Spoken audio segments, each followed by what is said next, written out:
Hello everyone, welcome to my lecture notes channel. Pada kesempatan kali ini, my lecture notes akan membahas tentang mekanisme short sales. Short sales memungkinkan investor mendapatkan keuntungan saat terjadi penurunan harga saham.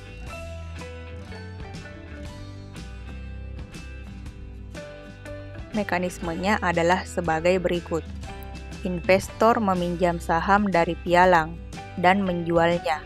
Kemudian, ia membeli lagi saham tersebut dari pasar dan mengembalikannya kepada pialang atau covering the short position. Jika investor yakin bahwa harga saham akan turun atau jika ia pesimis terhadap kenaikannya, maka dapat dilakukan short sell.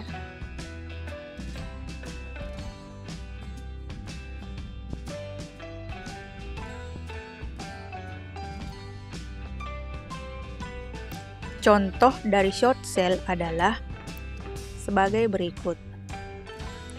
Pak Nicholas adalah seorang investor dan berencana membeli saham secara short sell atau melakukan transaksi secara short sell.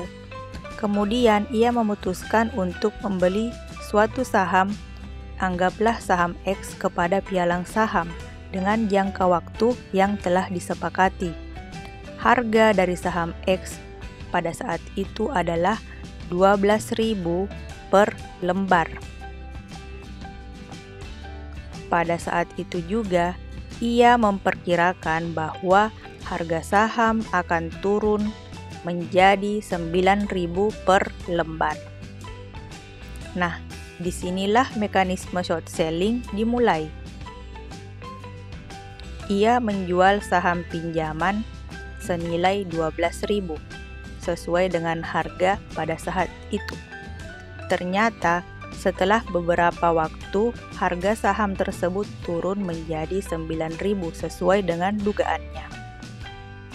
Ketika harga turun, ia pun membeli kembali saham tersebut seharga 9.000 untuk dikembalikan kepada pialang saham. Nah, dari mana keuntungan yang diperoleh Pak Nicholas? Pak Nicholas mendapat keuntungan dari selisih harga saham dari sebelum dan sesudah adanya penurunan, yaitu sebesar 3.000 per lembar. Tapi tidak selamanya prediksi dari Pak Nicholas akan terjadi. Jika harga saham turun atau mengalami kenaikan, maka Pak Nicholas akan mengalami kerugian. Misalnya jika harga saham naik dari 12.000 menjadi 14.000. Hal ini akan membuat Pak Nicholas harus membayar lebih kepada pialang saham. Itulah mengapa transaksi short sell adalah transaksi saham yang memiliki resiko tinggi. Cash flow-nya dapat dilihat dari tabel berikut. Pada tabel ini dapat dilihat perbedaan cash flow dari membeli saham secara seperti orang pada umumnya. Kemudian transaksi short sell. Ketika membeli saham seperti biasanya, pada waktu 0 dilakukan tindakan membeli saham. Cash flow-nya tentu akan dikurangi dengan harga awal.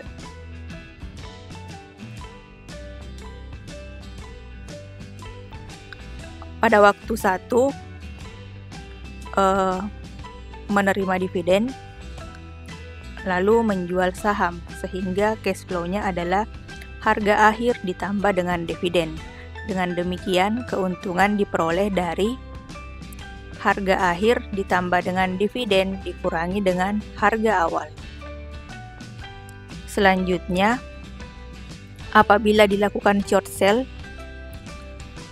maka pada waktu 0 yang dilakukan adalah meminjam saham, lalu menjualnya, bukan membeli saham seperti pada proses membeli saham seperti biasanya. Dengan meminjam saham lalu menjualnya, apabila terjadi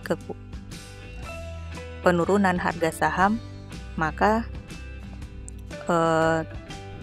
harga awalnya di sini tentu akan memperoleh keuntungan, sehingga harga awalnya di sini positif. Lalu pada waktu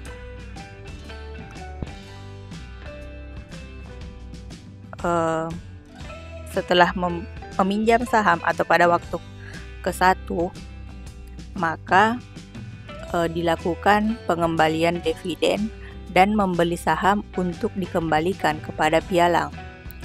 Sehingga di sini harga akhir ditambah dividennya, untuk cash flow diberi tanda minus. Dengan demikian keuntungannya diperoleh dari harga awal dikurangi dengan harga akhir ditambah dengan dividen.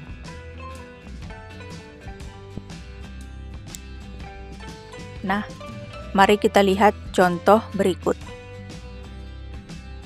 Misalkan seorang investor pesimis terhadap harga saham XYZ yang saat ini dijual dengan harga $100 per saham. Ia memerintahkan broker untuk melakukan short sell terhadap 1.000 lembar saham XYZ. Pendapatan awal sebesar $100.000 masuk ke dalam rekening investor. Nah, misalkan broker menetapkan 50% margin pada short sell, berarti investor harus menyediakan uang kas atau sekuritas senilai $50.000 sebagai margin pada akunnya. Nah, di akunnya ini bisa kita lihat bahwa cashnya asetnya ada dua, yaitu cash dan modal. Cashnya sebesar $100.000 dan modalnya sebesar $50.000. Kemudian liabilitas dan equity-nya pada short position sebesar $100.000 dan untuk equity-nya sebesar $50.000.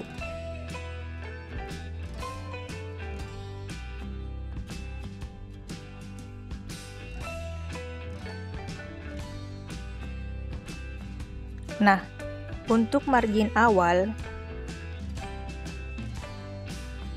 bisa dituliskan sebagai berikut.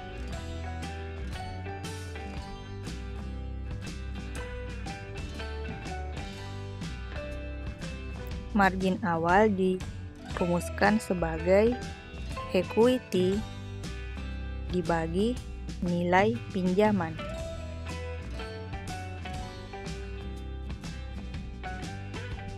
Sama dengan equity-nya adalah $50.000, lalu nilai pinjamannya short position di sini $100.000.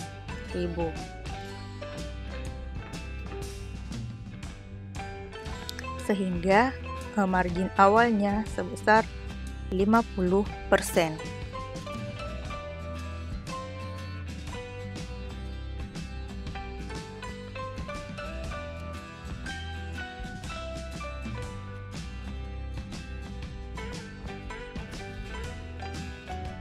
Jika harga saham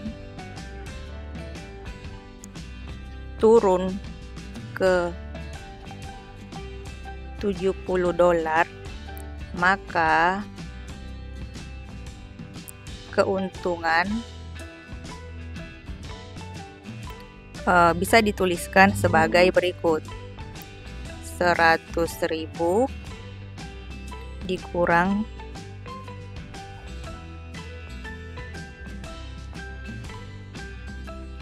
1.000 kali $70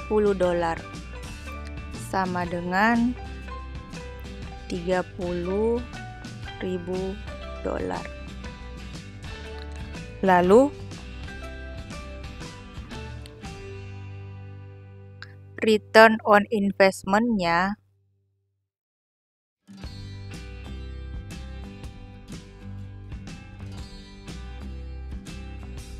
adalah sebesar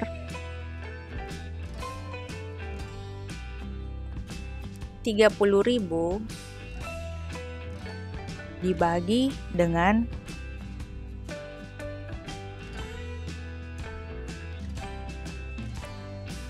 modalnya sebesar 50.000, sama dengan 60%.